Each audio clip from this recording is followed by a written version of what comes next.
See, Peter, I told you, the best way to see the rainforest is from the treetops. Beautiful. I like it so much. I'm glad to hear that. You don't survive, but can I have it? Sure. Okay, thank you. All right, I'm ready. Let's do it. Adiós, amigo. Un gusto conocerte. Bye-bye. The royal tour was off again, this time following the coast south to the region of Michoacan.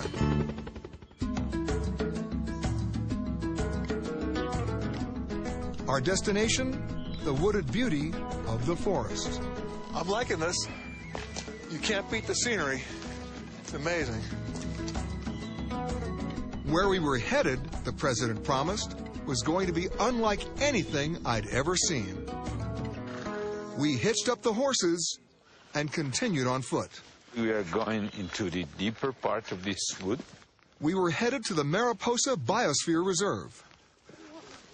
Oh, those are the butterflies. High up in the treetops, monarch butterflies literally filled the sky.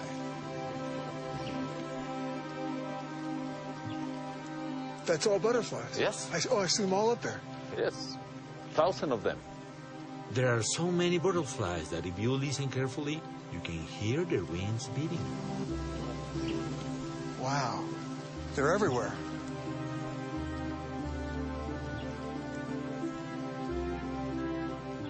Now there are more of them. Look how many more. Yes. What is even more amazing is the story behind how these butterflies get to this forest. The butterflies travel 2,800 miles from Canada and part of the United States to this place.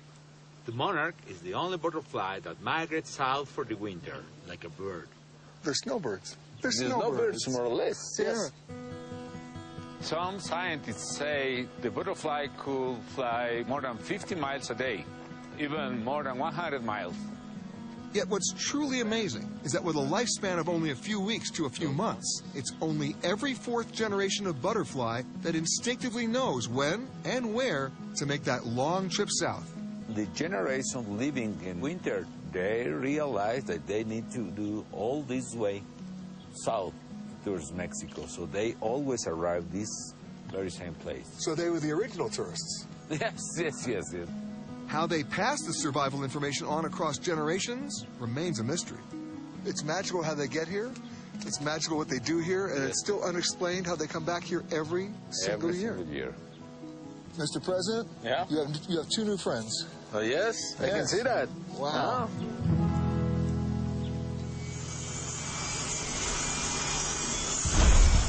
We took off to a spectacular sunset.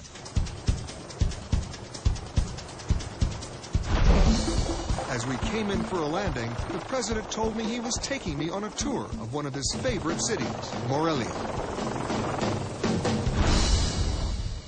We arrived a bit late for sightseeing, so he offered to take me somewhere else instead.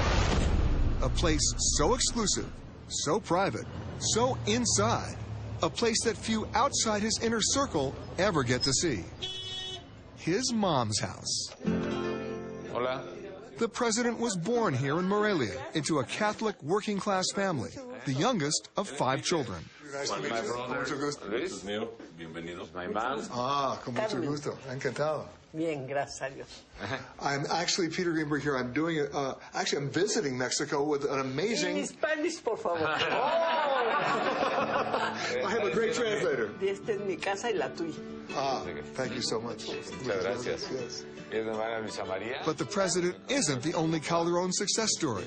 With an anthropologist, doctor, accountant, and engineer in the family as well, it's clear where the family fortune went: to education. Was he a good student? ¿Que era buen estudiante o no? Did you ever think he would end up running the country? No. She said that I used to say since child that I'm going to be president. I can't remember either. I can't remember.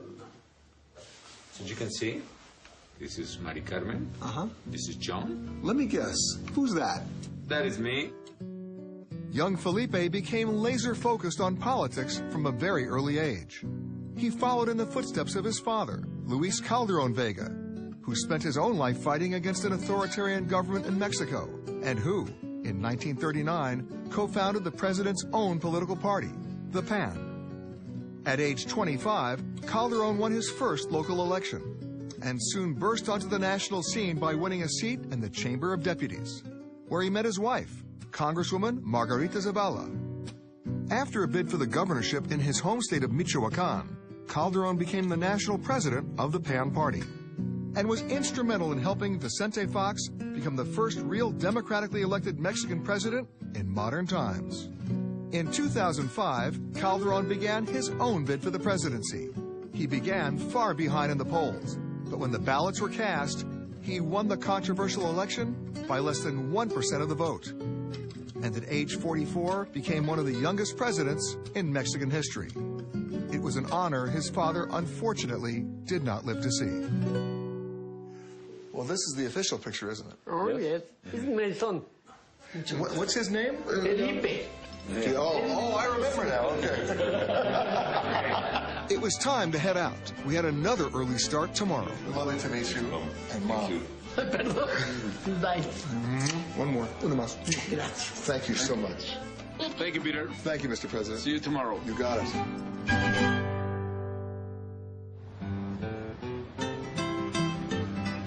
The next morning, the president was eager to show me around his hometown of Morelia, and his pride is understandable. The Spanish first established a settlement here in 1541, and the city still has a colonial European feel. In fact, Morelia has so jealously preserved its architecture that in 1991, UNESCO declared the city a World Heritage Site. Look at the sky. Yes. Beautiful. We met up under the bell towers of the cathedral. These have built by the 17th, 18th century, and it takes more than 100 years to be built.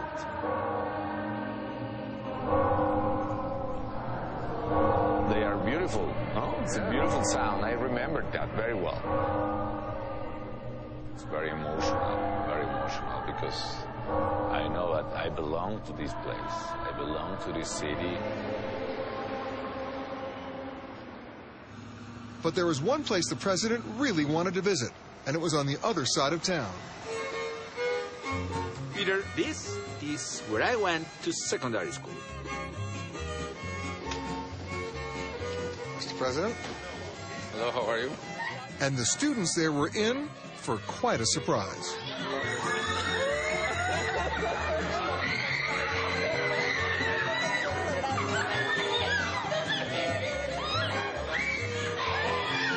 He seemed more like a visiting rock star than a visiting head of state.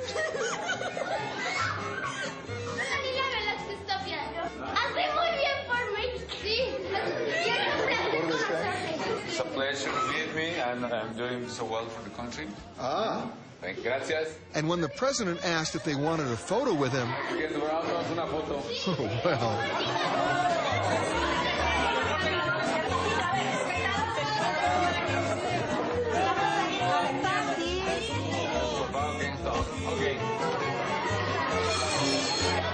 That was fun. And with that, we made a hasty retreat, leaving these kids with a story they'll tell to their children about the day the president came to school.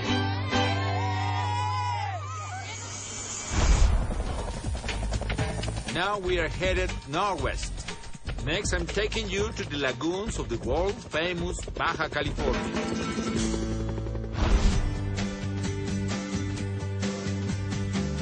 We hit the open water.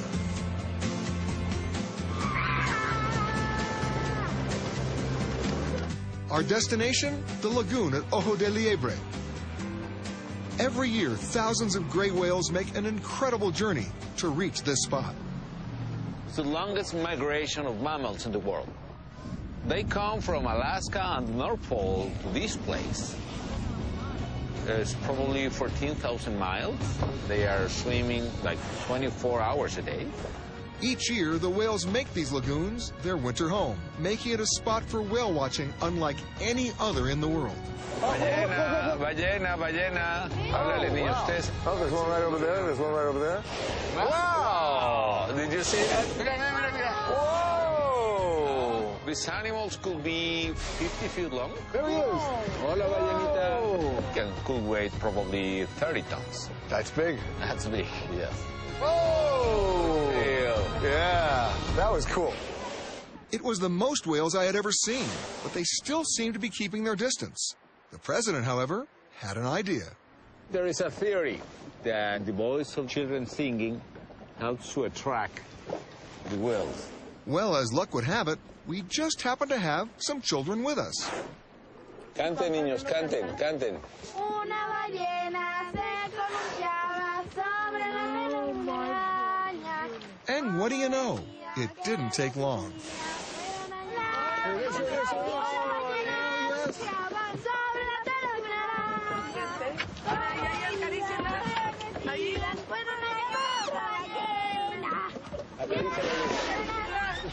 It was a magical moment, a communion between children and nature.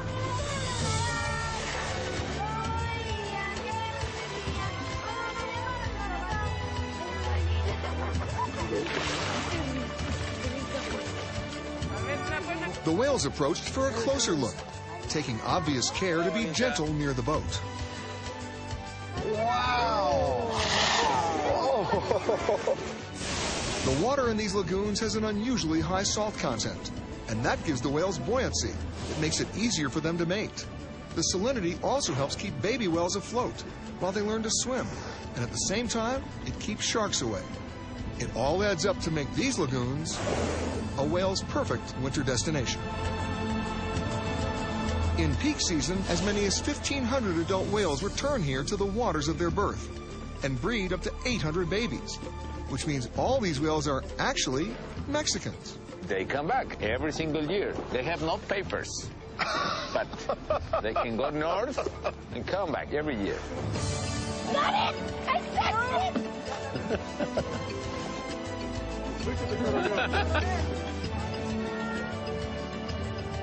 Why these whales bring their young to interact with humans is a mystery, even to scientists.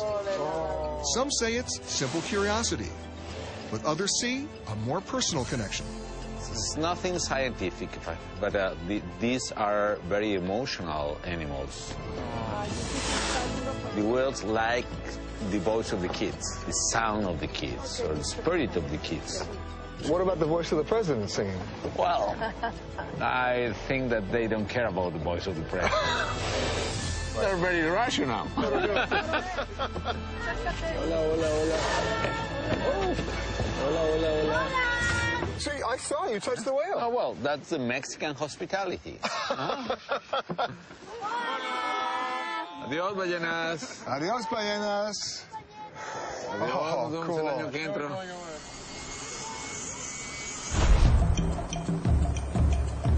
We left the coast behind and headed back inland. At our next stop, the president told me we'd be doing some spelunking. But this cave was going to be unlike any other I'd ever explored. Come on and see. Here it is.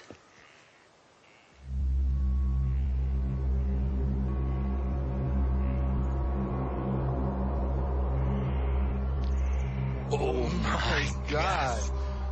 Pit caves like these dot the Mexican landscape, but the Sótano de las Golondrinas, or Cave of Swallows, is one of the deepest of all. It's nearly a quarter of a mile to the bottom, and cavernous enough to hold New York's Chrysler Building. So let me see if I get this straight. We're going all the way to the bottom? Yeah. You ready? No.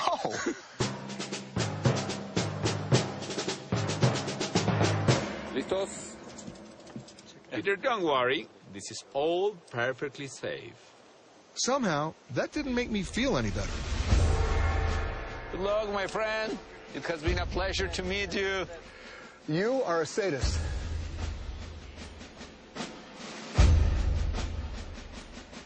My goodness.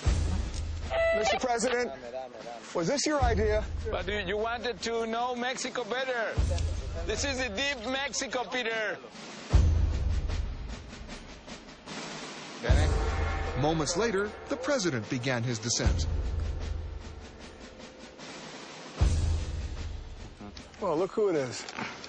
Hi, Peter. Let's go, my friend. Viva Mexico.